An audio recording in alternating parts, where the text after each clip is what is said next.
Assalamu alaikum students, I am Muhib and this is my third lecture of 9th class mathematics. Chapter number 1 or unit number 1 matrices. And today we is going to solve the exercise 1.1 of 9th class mathematics chapter number 1 matrices. But before starting this lecture you need to subscribe my channel and press the bell icon. And then let's start this lecture in the Urdu. So let's begin. Unit 1 matrices exercise 1.1 students आज के इस lecture के अंदर हम discuss करेंगे 9th class के जो mathematics के जो चैप्टर नंबर 1 है मैट्रिसेस या यूनिट नंबर 1 है मैट्रिसेस। आज हम उस चैप्टर का एक्सरसाइज 1.1 सॉल्व करते हैं। ठीक है, क्या करते हैं हम आज हम उस चैप्टर का एक्सरसाइज 1.1 सॉल्व करते हैं। तो चलते हैं पहले क्वेश्चन की तरफ, ये हो गया है और उसमें हम क्या सॉल्व करते हैं। ठीक है, question 1, which of the following are square and which are rectangular matrix.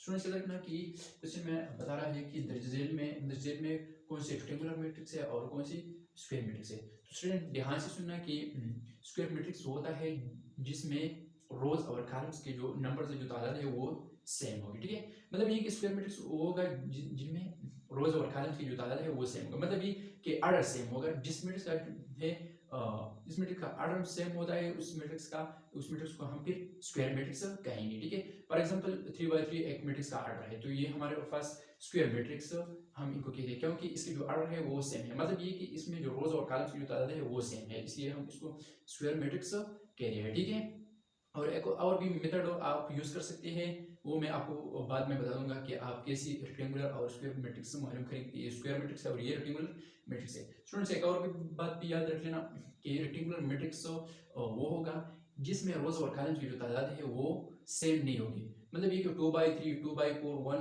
1/2 ऐसा होगा, तो फिर हम उनको रेक्टेंगुलर मैट्रिक्स कहेंगे। ठीक है, मतलब ये कि जिस मैट्रिक्स का ऑर्डर क्या होता है, इस मैट्रिक्स का ऑर्डर चेंज होता है, मतलब ये कि रोज और कॉलम्स की जो तादाद है वो चेंज होता है, उसको हम फिर क्या कहेंगे, उसको हम रेक्टेंगुलर मैट्रिक्स कहेंगे। तो चलते हैं मैंने एक दो जो है वो क्वेश्चन लिए हैं और वो ट्राई करते हैं। ठीक है, तो मैं पहला क्वेश्चन ट्राई करता हूँ, वो है हमारे पास क्वेश्चन 3 पार्ट 3 एंड मैट्रिक्स सी।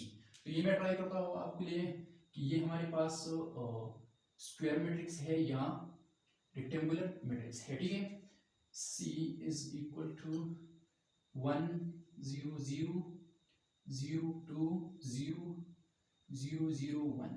तो स्टूडेंट्स यहाँ हम क्या करेंगे, यहाँ हम ये देखते हैं कि स्क्वायर मैट्रिक्स है हमारे पास या रेक्टेंगुलर मैट्रिक्स है। तो स्टूडेंट्स याद रखना इसमें जो रोज और कॉलम के ज्यादा है first row second row third row, मतलब ये कि इसमें 3 रोज है और 3 कॉलम्स है, first column second column and third column. तो स्टूडेंट्स याद रखना इसका जो ऑर्डर है C order of C matrix C order of matrix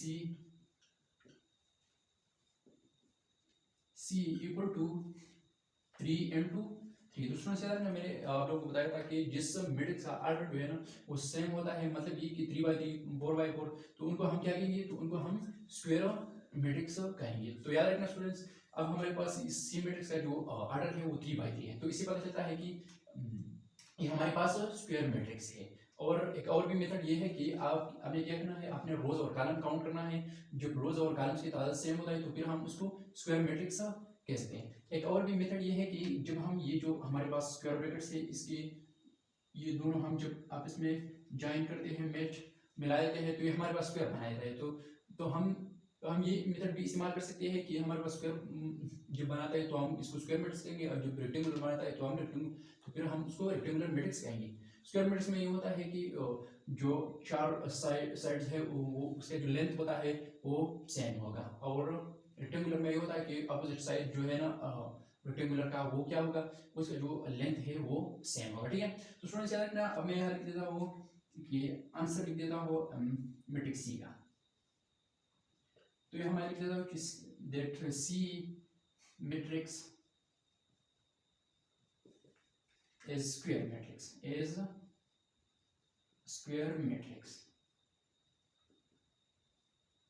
आप ऐसे भी लिख सकते हैं कि C एज स्क्वायर मैट्रिक्स। ठीक है स्टूडेंट्स, तो अब मैं ये जो नेक्स्ट हमारे पास है ये ट्राई करता हूँ आपके लिए, तुम्हारा माइंड बिल्कुल क्लियर हो जाए। तो ये मैं साफ कर देता हूँ। ठीक है, तो नेक्स्ट की तरफ चलते हैं, नेक्स्ट क्वेश्चन की तरफ चलते हैं कि वो हमारे पास रेक्टेंगुलर है या स्क्वायर है। तो नेक्स्ट क्वेश्चन हमारे पास है क्वेश्चन नंबर 4 एंड मैट्रिक्स को ई पर डिनोट किया गया है, ई इज इक्वल्स टू -1 7। तो स्टूडेंट्स याद रखना, अब हम यहाँ क्या करेंगे, यहाँ हम सिंपल रोज और कॉलम्स की जो तादाद है वो काउंट करेंगे। तो यहाँ ई मैट्रिक्स में हमारे पास 2 रोज हैं और 1 कॉलम है। तो स्टूडेंट्स याद रखना कि मैंने आप लोगों को बताया था कि जिसमें रोज और कॉलम की तादाद सेम नहीं होती उसको हम रेक्टेंगुलर मैट्रिक्स कहेंगे। स्टूडेंट्स यहाँ मैं सिंपल लिख देता हूँ, इसके ऑर्डर के लिखने की जरूरत नहीं, क्योंकि अगर आप चाहें तो मैं लिख देता हूँ ई ऑर्डर इक्वल टू 2 into 1, मतलब ये कि 2/1, मतलब ये कि ई मैट्रिक्स में हमारे पास 2 रोज और 1 कॉलम है। तो मैं यहाँ सिंपल लिख देता हूँ आंसर में E is a square, no, E is a rectangular matrix.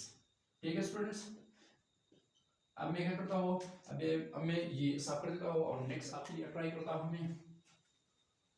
तो स्टूडेंट्स बिल्कुल सिंपल है, इसमें कुछ भी नहीं है, आपने जस्ट रोज और कॉलम काउंट करना है और लिख देना है कि जब रोज और कॉलम सेम होगी, तादाद उसका सेम होता है तो फिर वो हम उनको स्क्वायर कहते हैं, और जब सेम नहीं होती तो उसको हम रेक्टेंगुलर कहते हैं। तो मैं लास्ट वाला ट्राई करता हूँ, 5 नंबर जी पर डिनोट किया गया है मैट्रिक्स को -3 4। तो स्टूडेंट्स यहाँ सिंपल है, कुछ भी नहीं है इसमें, हमें रोज और कॉलम काउंट करना है। अगर रोज और कॉलम की जो तादाद वो सेम हो तो फिर हम इसको स्क्वायर कहेंगे, स्क्वायर मैट्रिक्स कहेंगे। अगर सेम नहीं हो तो फिर हम इसको रेक्टेंगुलर मैट्रिक्स कहेंगे। तो ऑर्डर इसका सिंपल है, 1 रो एंड 2 कॉलम। तो इसका ऑर्डर जो है ना वो 1 into 2 है, 1 into 2 है। Order of matrix G equal to 1 into 2।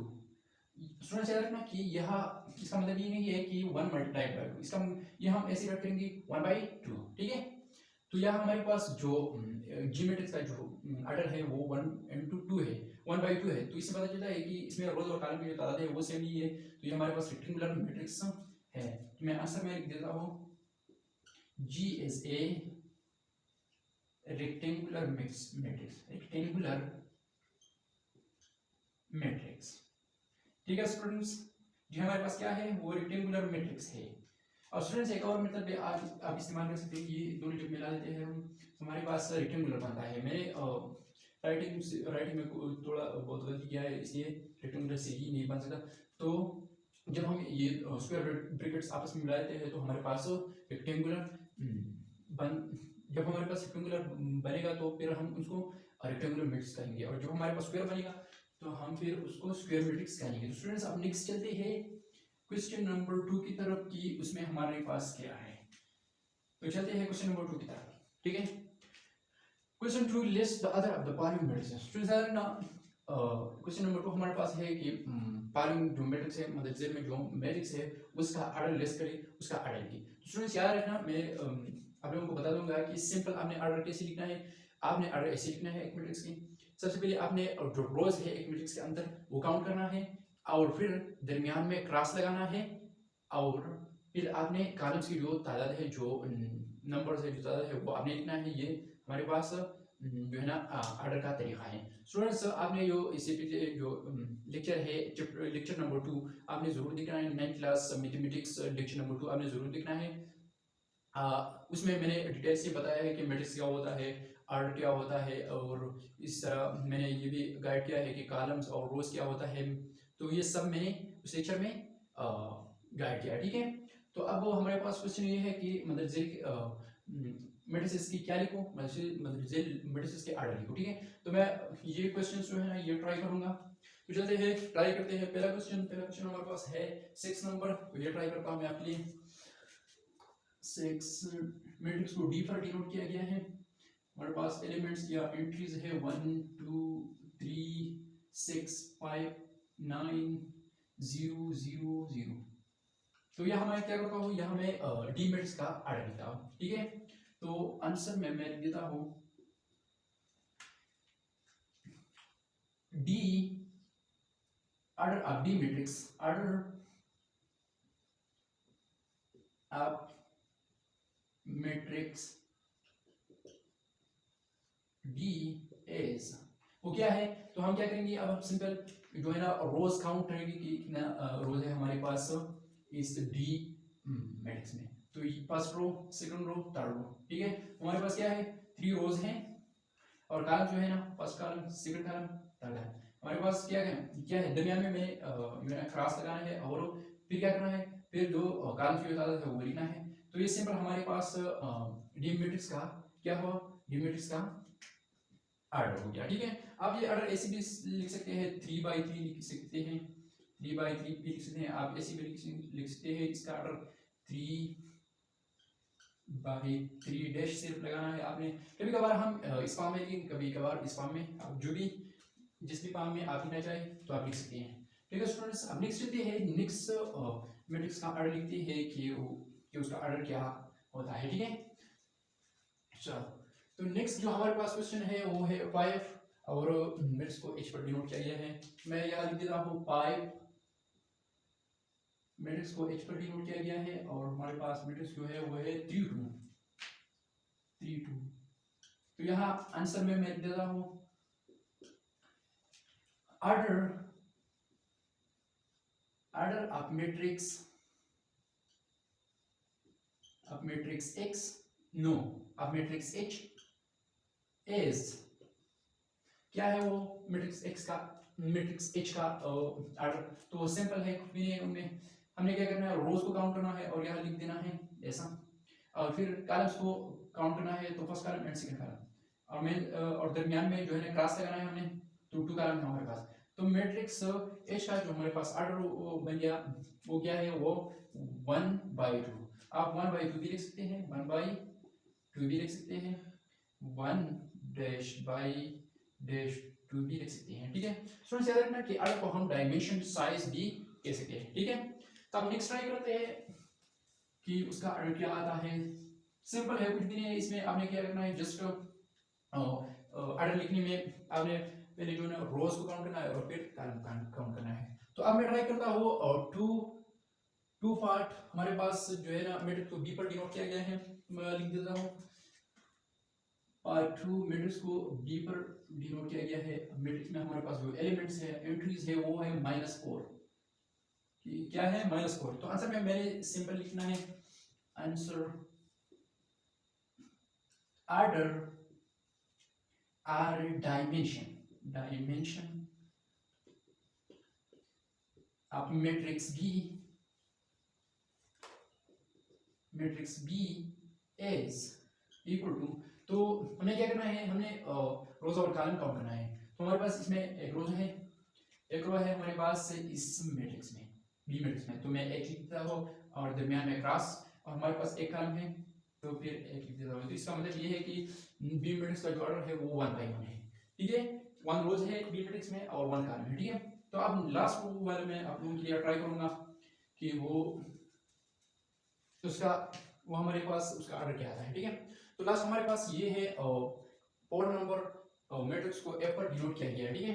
तो मैं लिख देता हूँ यहाँ part 4 denoted by matrix denoted by F, capital F, ठीक है। स्टूडेंट याद रखना कि हमेशा जब हम एक मैट्रिक्स को डिनोट करते हैं ए सी लेकर जेड तक अल्फाबेट पर, तो वो अल्फाबेट आप कैपिटल लेटर्स में लेंगे, ठीक है। याद रखना है आप लोगों ने। तो मैं क्या करता हूँ, यहाँ मैं एक मैट्रिक्स का ऑर्डर लिखता हूँ। तो सॉल्यूशन भी आप लिख सकते हैं सिंपल सा। तो मैं क्या करता हूँ, मैट्रिक्स एफ का वो जो है ना ऑर्डर या डायमेंशन या साइज लिख रहा हूँ, ठीक है।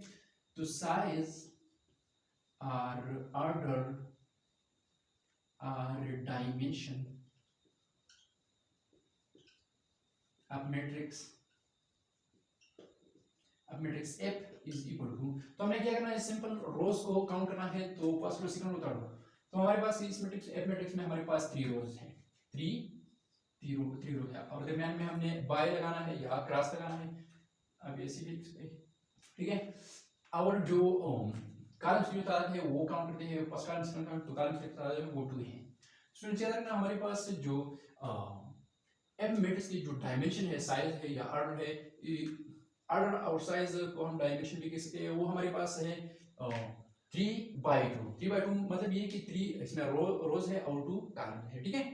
तो स्टूडेंट्स अब नेक्स्ट चलते हैं क्वेश्चन नंबर 3 की तरफ की, उसमें हमारे पास क्या है, ठीक है। तो चलते हैं उसकी तरफ। ये तो सिंपल था, कुछ भी नहीं है इसमें, बाद में हम थोड़ा कॉम्प्लेक्स क्वेश्चन जो है ना वो सॉल्व करेंगे, ठीक है।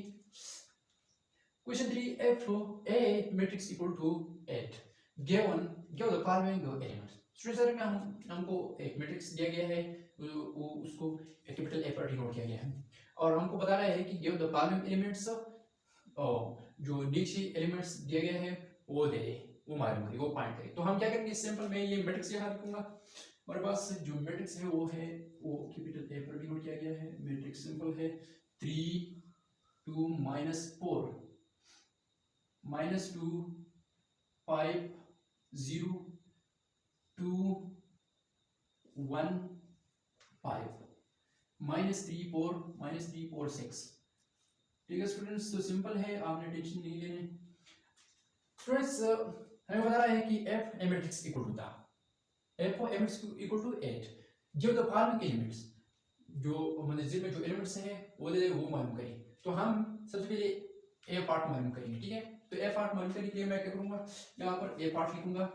a पार्ट हमारे पास है a12।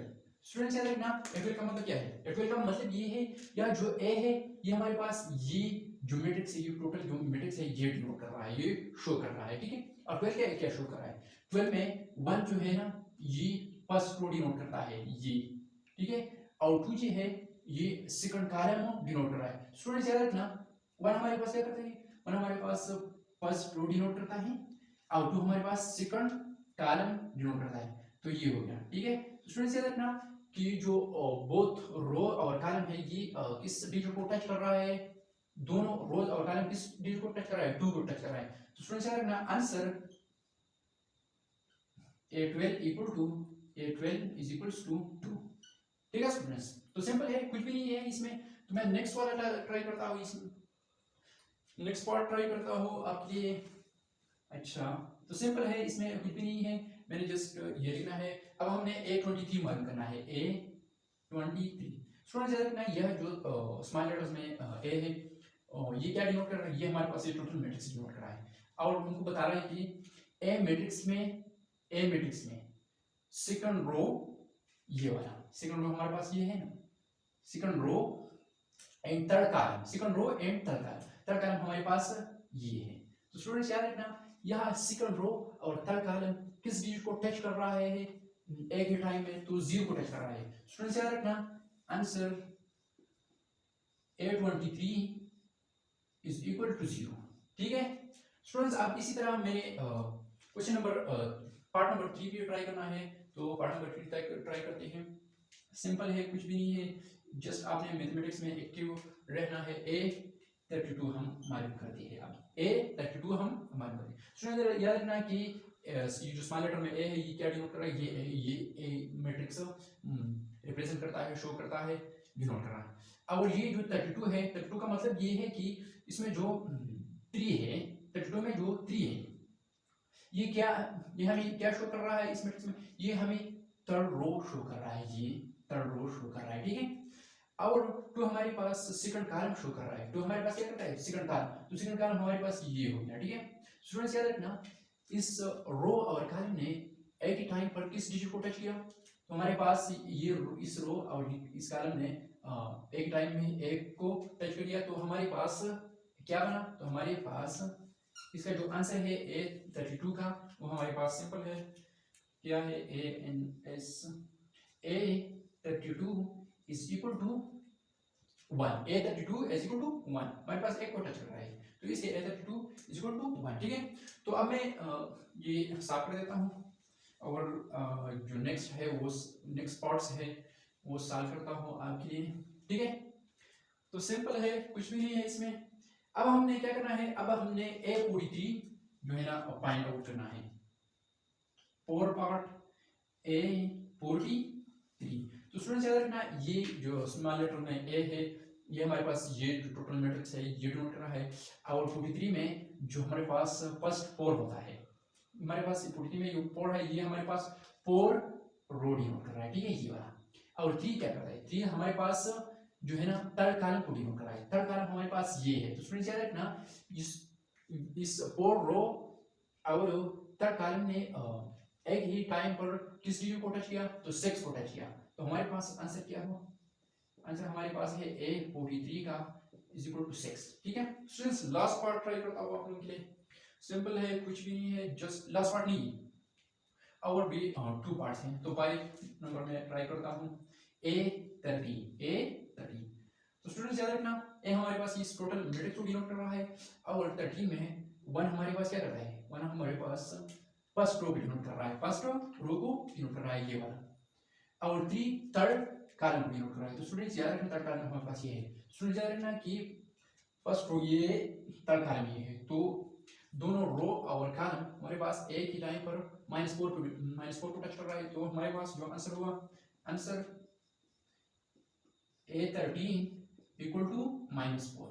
तो लास्ट पार्ट अब क्लियर ट्राई करता हूं मैं, वो 6 नंबर पार्ट सिंपल है a33। अब हमने क्या करना है, फाइंड आउट करना है। तो a33 में a हमारे पास ये जो आल मैट्रिक्स है, ये जो a मैट्रिक्स है ये डिनोट कर रहा है, और 33 में 3 हमारे पास थर्ड रो, ये वाला 3 हमारे पास थर्ड रो डिनोट कर रहा है, और नेक्स्ट जो 3 है वो हमारे पास थर्ड कॉलम डिनोट कर रहा है। तो स्टूडेंट्स याद रखना एक ही टाइम पर ये जो बोथ रो और कॉलम है ये 5 को टच कर रहा है। तो हमारे पास आंसर क्या होगा, answer a33 is equals to 5, ठीक है। स्टूडेंट्स याद रखना कि जब हम एक मैट्रिक्स का अर्रे लिखते हैं तो स्टार्ट में हम क्या करते हैं, रोज की जो तादाद है वो लिख देते हैं, और बाद में उसके बाद हम कॉलम्स की जो तादाद है वो लिख देते हैं। तो यहाँ भी वो फिनोमेना है, सिर्फ थोड़ा कॉम्प्लेक्स है, थोड़ा अलग है, ठीक है। ए हमारे पास क्या करता है, ए हमारे पास इस मैट्रिक्स को डिनोट कर रहा है, और 33 जो हमारे पास है ये हमारे पास क्या करता है, इसमें जो फर्स्ट 3 होता है ये हमारे पास रोज डिनोट करता है, जाहिर करता शो करता है, और जो नेक्स्ट 3 है वो हमारे पास कॉलम्स डिनोट करता है, शो करता है, ठीक है। स्टूडेंट्स क्या सिर्फ क्रॉस नहीं है, ठीक है, यहाँ पर सिर्फ वो क्रॉस नहीं है, इसलिए थोड़ा कंफ्यूजन है। तो स्टूडेंट्स अब नेक्स्ट चलते हैं नेक्स्ट क्वेश्चन की तरफ, ये मैं साफ कर देता हूँ, ठीक है। नेक्स्ट क्वेश्चन हमारे पास क्या है, तो चलते हैं उसकी तरफ, ठीक है। कुछ भी नहीं है, उनमें भी सिंपल है, हम कॉम्प्लेक्स क्वेश्चन बाद में स्टार्ट करेंगे। Question 4 which of the following matrices are equal. Students याद रखना अब हमारे पास जो क्वेश्चन है वो ये है कि मदरजे में कौन कौन सी मैट्रिसेस एक दूसरे के बराबर है, कौन कौन सी मैट्रिक्स एक दूसरे के बराबर है, which of the following matrices are equal, मदरजे में कौन कौन सी मैट्रिसेस एक दूसरे के बराबर है, इक्वल है, ठीक है। तो स्टूडेंट्स याद रखना तब हमारे पास 2 मैट्रिसेस इक्वल होगा, 2 कंडीशन है, ठीक है। फॉर एग्जांपल हमारे पास 2 मैट्रिसेस हैं, तो वो हमारे पास तब उसकी इक्वलिटी जो है ना, उसकी बराबरी जो है ना वो पॉसिबल होगा जब वो 2 कंडीशन फॉलो करते हैं, ठीक है। 2 कंडीशन ये है कि जो हमारे पास फर्स्ट मैट्रिक्स होता है उसकी जो ऑर्डर है वो सेकंड मैट्रिक्स के ऑर्डर के बराबर होगी। मतलब ये कि फर्स्ट मैट्रिक्स का ऑर्डर हमारे पास 2 एंड 2/2 है, तो सेकंड का भी 2/2 होना चाहिए, ठीक है। और जो हमारे पास सेकंड हमारे पास जो कंडीशन है वो ये है कि फॉर एग्जांपल हमारे पास 2 मैट्रिसेस है, ऑर्डर उन दोनों का सेम है, तो याद रखना स्टूडेंट्स करेस्पॉन्डिंग एलिमेंट जो होते हैं, मतलब ये कि फर्स्ट मैट्रिक्स में फर्स्ट रो की जो फर्स्ट एलिमेंट होता है वो सेकंड मैट्रिक्स के फर्स्ट रो के फर्स्ट एलिमेंट के बराबर होगी। इसी तरह सीक्वेंस में आपने बात को देखना है, तो हमारे पास फिर जब ये 2 कंडीशन फॉलो करता है तो उसको हम फिर क्या कहते हैं, उसको हम इक्वल मैट्रिसेस कहते हैं, ठीक है। तो स्टूडेंट्स याद रखना अब हमारे पास A matrix equal to 8, B equal to 8 and C equal to 8 and D equal to 8। तो यहाँ अब हमने देखना है कि कौन सी मैट्रिसेस का जो ऑर्डर सेम है, कौन सी मैट्रिसेस का ऑर्डर सेम है और करेस्पॉन्डिंग एलिमेंट भी सेम। तो स्टूडेंट्स ए और डी का जो है ना ऑर्डर भी सेम है, आप देख सकते हैं ना 2 रोज और 2 कॉलम है, अब यहाँ भी 2 रोज और 2 कॉलम है, ठीक है। और करेस्पॉन्डिंग एलिमेंट्स भी सेम है, 2 के बराबर, 5 के बराबर, 1 के बराबर, 3 के बराबर। तो स्टूडेंट्स मैं आपके लिए ये ट्राई करूंगा कि A matrix equal to what 2 5 1 3, ठीक है। अब मैं डी मैट्रिक्स लेता हूँ, डी मैट्रिक्स हमारे पास है 2 4 प्लस 1 एंड 3। तो स्टूडेंट्स यहाँ हमें क्या करना है, यहाँ हमने ये जो दोनों मैट्रिसेस है इसका ऑर्डर जो है ना वो मान करना है। तो ऑर्डर अब ए इक्वल टू हमारे पास ए मैट्रिक्स में जो रोज की जो तादाद है वो 2 है, और क्रॉस लगा देता हूँ या बाय लगा देता हूँ, और कॉलम्स की जो तादाद है वो भी 2 है, तो ऑर्डर हमारे पास 2/2 आ गया।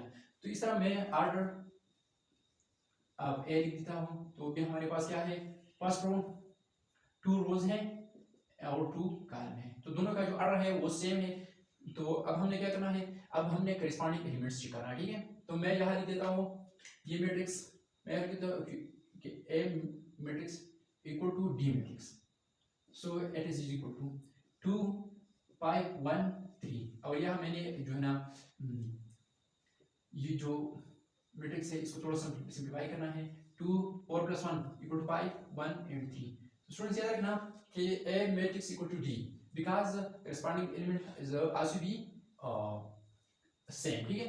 और पास A matrix में जो फर्स्ट रो है उसकी जो फर्स्ट एलिमेंट है वो सेकंड मैट्रिक्स की जो फर्स्ट रो है उसके फर्स्ट एलिमेंट के बराबर है। फॉर एग्जांपल ये हमारे पास ये के बराबर है, ये इसके और ये इसके, तो हमारे पास यह कंडीशन सेटिस्फाई करता है। टू कंडीशन ऑर्डर भी सेम है और करस्पॉन्डिंग एलिमेंट जो है ना बोथ मैट्रिसेस में वो भी सेम है, ठीक है।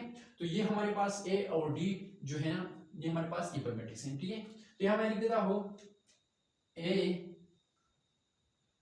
Equal to D equal to, answer में मैं लिख देता हूँ। तो हमने क्या करना है, ए मैट्रिक्स को लिख देना है 5 1 3, इस तरह हमने इक्वल साइन लगा। तो स्टूडेंट्स अब हम क्या करते हैं, अब हम जो है ना ए और डी मैट्रिक्स इक्वल मैट्रिक्स है, ए और डी मैट्रिक्स इक्वल मैट्रिक्स है।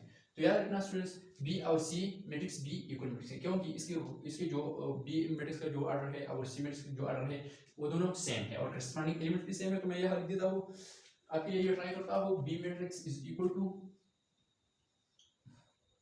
2 5 4 3, 2 5 4 3, ठीक है। और हमारे पास जो सी मैट्रिक्स है वो बराबर है किसका, वो बराबर है 1 + 1 3 + 2 4 2 + 1, ठीक है स्टूडेंट्स। तो स्टूडेंट्स याद रखना अब हमने क्या करना है, हमने सिंपल ए मैट्रिक्स का जो है ना वो ऑर्डर चेक करना है। तो ए मैट्रिक्स का जो ऑर्डर है वो 2/2 है, ए मैट्रिक्स का नहीं बी मैट्रिक्स का order B is equal to 2 into 2, 2 rows है और 2 कॉलम है, ठीक है। इस तरह हमने क्या करना है, सी मैट्रिक्स का चेक करना है ऑर्डर अब सी इक्वल टू 2 into 2, 2 रोज और 2 कॉलम है, ठीक है। तो स्टूडेंट्स हमारे पास ये जो पहला कंडीशन है वो सेटिस्फाई करता है, पहला जो शर्त है इक्वलिटी ऑफ मैट्रिक्स का, तो वो सेटिस्फाई करता है। अब नेक्स्ट देखते हैं कि इसके करस्पॉन्डिंग एलिमेंट सेम है या नहीं, ठीक है। तो मैं यहाँ लिख देता हूँ simple B equal to C matrix, ठीक है। आंसर में मैं लिख देता हूँ, ठीक है, याद रखना B matrix equal to C matrix. तो स्टूडेंट्स याद रखना यहाँ मैंने सिंपल लिखना है 2 5 4 3, ठीक है, 4 3, ठीक है। और हमने इक्वल साइन लगा देना है क्योंकि ये बोथ मैट्रिक्स हमारे पास इक्वल है, ठीक है।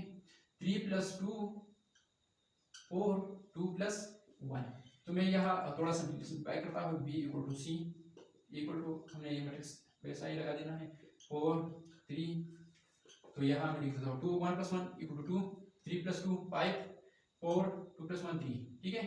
तो यहाँ हमारे पास क्या हुआ, बी मैट्रिक्स सी मैट्रिक्स के बराबर है या सी मैट्रिक्स बी का बराबर है, क्योंकि उसका वजह ये है कि ये जो है ना दोनों शराइत दोनों कंडीशन सेटिस्फाई कर रहा है, फॉलो कर रहा है। एक ऑर्डर भी दोनों का सेम है, एक का बी मैट्रिक्स का 2/2 में ऑर्डर है और सी का भी 2/2 ऑर्डर है, ठीक है।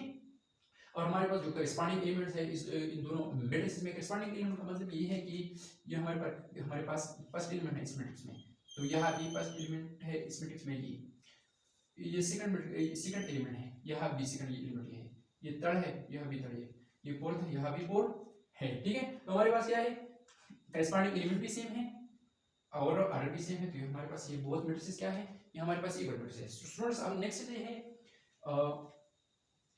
नेक्स्ट क्वेश्चन की तरफ कि वो क्या है और वह हम क्या सॉल्व करेंगे, ठीक है। स्टूडेंट्स याद रखना कि जब हमारे पास ऑर्डर चेंज होता है तो फिर उस मैट्रिसेस का जो है ना हम क्या करेंगे, उस मैट्रिसेस का इक्वलिटी इम्पॉसिबल। फॉर एग्जांपल मैं यहाँ लिख देता हूँ a इज इक्वल टू 1, ठीक है, b इक्वल टू 2 1। तो स्टूडेंट्स याद रखना यहाँ इसका जो a ऑर्डर जो है वो 1 into 1 है, और बी ऑर्डर जो है ना वो है 1 into 2। तो यहाँ हमारे पास जब ऑर्डर सेम नहीं होता, ऑर्डर दोनों मैट्रिक्स का सेम नहीं होता, तो फिर हमारे पास उसका जो है ना इक्वलिटी इम्पॉसिबल है, ठीक है, इक्वलिटी इम्पॉसिबल है, ठीक है। तो अब नेक्स्ट चलते हैं लास्ट क्वेश्चन की तरफ कि उसमें हमने क्या पॉइंट आउट करना है, ठीक है। तो सिंपल है, कुछ भी नहीं है इस मैट्रिक्स के चैप्टर में। Question 5, let a equal to 8 and b equal to the 8 or what value of u v and w are a and b are given। Students याद रखना, ये बता रहा है कि a मैट्रिक्स ये है, b मैट्रिक्स ये है, और हमें ये भी बता रहा है कि दोनों मैट्रिक्स जो है ना वो सेम है। दोनों मैट्रिक्स क्या है, वो सेम है। दोनों मैट्रिक्स सेम है मतलब ये कि ऑर्डर भी सेम है दोनों मैट्रिक्स का, और क्या है उसकी जो करेस्पॉन्डिंग एलिमेंट्स में एलिमेंट्स है वो भी सेम है, ठीक है। तो अब हमने यहाँ ये बात नहीं करनी कि यार ये कैसे सेम है, ये तो करेस्पॉन्डिंग एलिमेंट सेम नहीं है और ऑर्डर भी सेम नहीं है, ये हमने अब डिस्कस नहीं करना।